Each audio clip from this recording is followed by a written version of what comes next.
Olá pessoal, seja bem-vindo.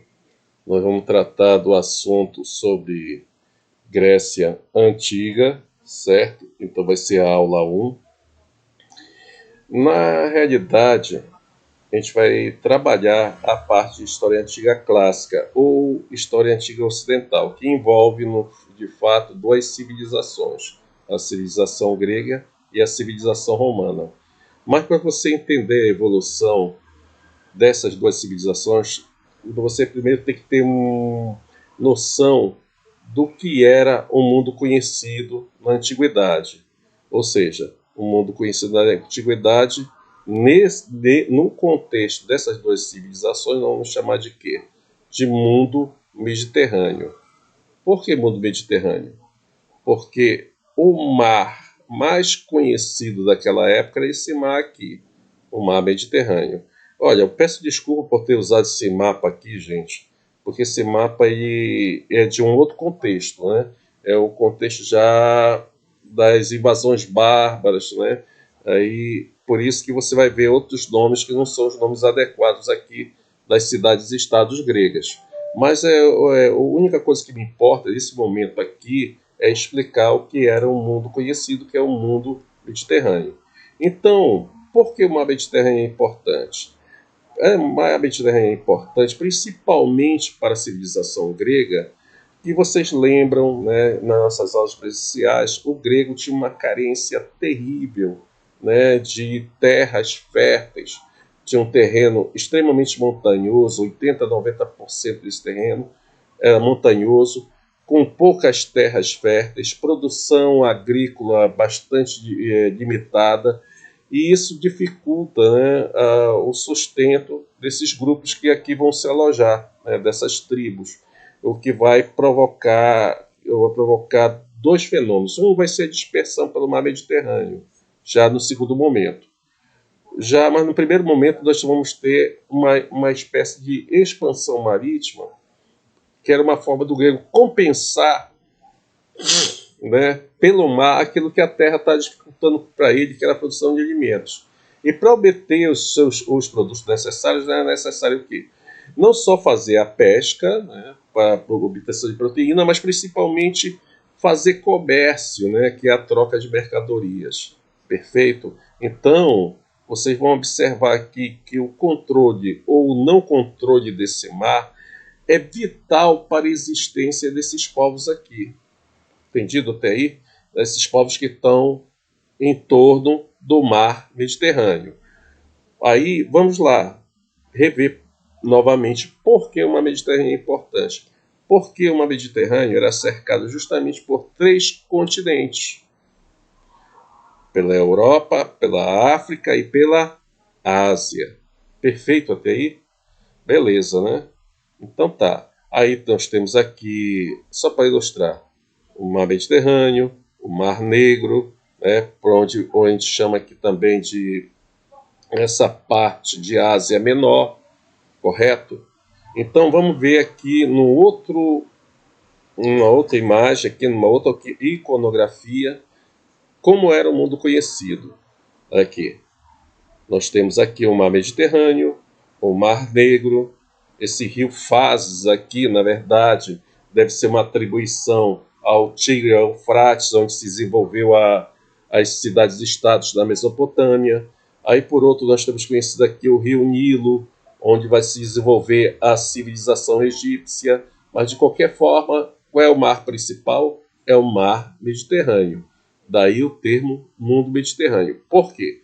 Porque se o sujeito se aventurasse para passasse aqui do Estreito de Rhodes para o mar Oceano, se a embarcação dele não fosse tragada por uma criatura mitológica, né, porque esse era o imaginário da época, ele navegaria até a beira ou o fim do mar Oceano e cairia num abismo, né, num abismo infinito. Aí, como é que é isso? Porque muita gente ainda naquela época imaginava que a Terra, nem sabia que a Terra era esférica, né? Que a Terra era redonda, mas imaginava que a Terra era plana. Então, para você notar isso aqui, você tem que visualizar, tentar imaginar isso aqui não na vertical como está aqui, mas na horizontal, certo? Então era um grande risco se aventurar pelo oceano, né? Porque dito que havia muitas crenças, já que não havia ainda se explorado essa parte fora do Mediterrâneo para cá. Entendido aí? Entendido até aí? Então, ótimo, né? Vamos continuar. Então, só para vocês terem uma noção, essa percepção de mundo antigo, ela vai durar até o século XV, né, quando vai ter início as expansões marítimas.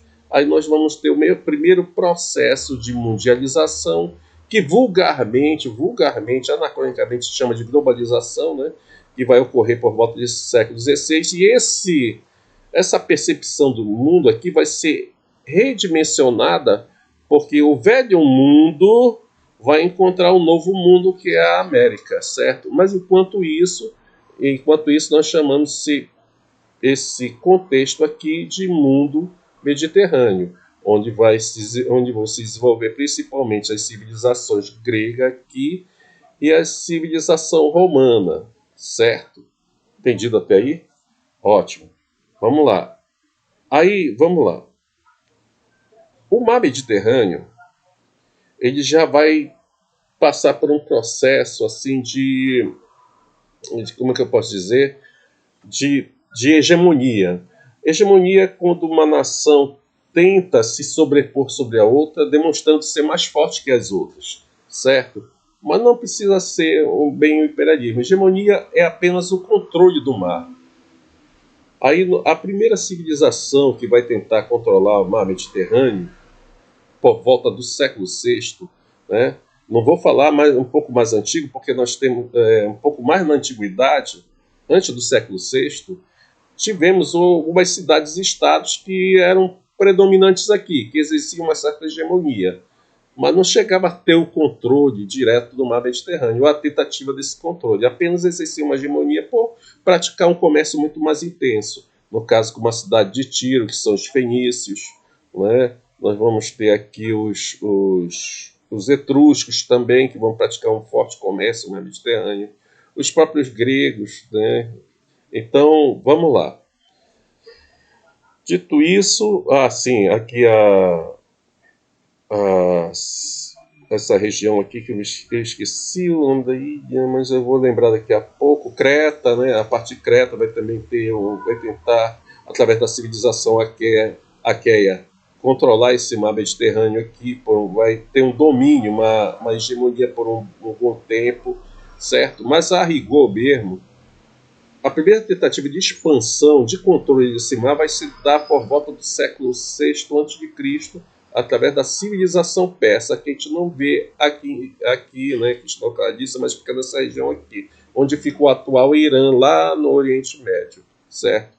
Então, o Império Persa, ele vai tentar fazer a sua expansão, né, a expansão desse império através do mar Mediterrâneo, controlando aqui algumas cidades-estados gregas, que aqui não aparecem, aqui na Ásia Menor. E a partir daqui tentar avançar para controlar todo o mar Mediterrâneo. Só que através de um conjunto de guerras, né, várias guerras, a batalha de Maratona, a batalha de Queroneia e outras batalhas também, a Pérsia vai sofrer um refluxo, né? E ao ser derrotada vai se limitar novamente ao seu território continental, a parte continental do Oriente. Perfeito até aí? Dominando poucas cidades mesmo, né? Tendo poucas cidades aqui já na Ásia Menor, certo? Perfeito até aí? Então tá, século VI a.C., nós temos uma tentativa, né, de domínio do mar Mediterrâneo pela Pérsia. No século V, nós vamos ter já os gregos, né, exercendo sua hegemonia pelo Mediterrâneo. Aqui pelas ilhas do mar Egeu, né, aí pela parte do Mediterrâneo Oriental, aqui na Ásia Menor, entendido? Depois vão expandir para o Mediterrâneo Ocidental, aqui pela Magna Grécia, que a gente chama a Ilha da Sicília, certo? Que é o sul da Itália. Então eles vão ter uma forte hegemonia né, durante o século V, embora não tivesse nunca se configurado como império, e nem como um país ou como estado, nação, nada disso. Eles apenas eram um conjunto de cidades e estados que se uniam em forma de alianças, né, para enfrentar um inimigo comum, geralmente os persas, como já vimos anteriormente, certo? Então, século VI, a Pérsia. Século V, os gregos vão exercer hegemonia aqui. No século IV, nós vamos ver a decadência dos gregos, né, por conta das guerras do Peloponeso. Aí os gregos entram em decadência, aí nós vamos vamos ter um período de disputas de várias cidades para tentar ter hegemonia sobre o Mediterrâneo. Aí depois nós vamos ver lá por volta do século IV, já o Filipe da Macedônia. Aqui a cidade não aparece, mas eu quero que você imagine que fica para cá, nessa região aqui da Península Balcânica, aqui próximo da Ásia Menor, né? Aí vamos ver o Filipe da Macedônia, na verdade, controlando brevemente, né, esse conjunto de cidades e estados aqui, exercendo a hegemonia e o controle do mar Mediterrâneo, já por volta do século IV. Durante o próprio século IV, o Filipe da Macedônia morre e quem assume o poder é seu filho, que vai ser o Alexandre. Mas o Alexandre não vai ser conhecido como Alexandre da Macedônia, mas sim como Alexandre o Grande. Ele vai assumir, né, o controle aqui do Mediterrâneo Oriental e vai fazer a sua expansão para o Oriente. E finalmente vai derrotar os persas. Perfeito? Aí, ao derrotar os persas, né, ele assume controle provisoriamente do Oriente por um tempo pouco, porque ele viveu muito pouco. E, ao mesmo tempo, ao derrotar os persas, ele consegue fazer seu grande feito: unir a cultura oriental junto à cultura ocidental. Depois, a partir da morte de Alexandre, já um novo vácuo, né, de hegemonia aqui, de controle desse mar. E nós vamos ter no século III já, né, a partir do século III, a Roma Antiga controlando todas as rotas do comércio marítimo, tanto aqui na parte ocidental do mar Mediterrâneo, como na parte oriental. Perfeito? Como é que ela vai controlar esse mar aqui? Através de uma guerra contra uma cidade que vai ficar bem aqui, que não aparece aqui, mas eu vou ter oportunidade de mostrar a vocês um mapa adequado. Aqui, bem aqui nessa ponta, nós vamos ter, que a gente, vamos dizer assim, não é bem uma península, mas vamos dizer assim, uma ponta de terra que avança sobre o mar, uma península, que é a cidade de Cartago. Ela vai se localizar estrategicamente aqui. Ela vai tentar exercer, vai ter grande influência aqui no controle do Mediterrâneo Oriental, por causa da cidade de Tiro, né, porque os cartagineses são descendentes de fenícios. Mas nessa expansão ela vai se chocar com a expansão romana. Aí nós vamos ter um conjunto de 3 guerras, que são as guerras púnicas, certo? E na Segunda Guerra Púnica, quando Cartago vai ser derrotada, né, Roma já passa a ter controle de todo o mar Mediterrâneo aqui ocidental. Próximo da Terceira Guerra Púnica, Roma já controla tanto o Ocidente como o Oriente. Entenderam? Então, pode reparar que o contexto aqui é bastante movimentado, né? É por isso que nós chamamos esse espaço aqui de mundo mediterrâneo.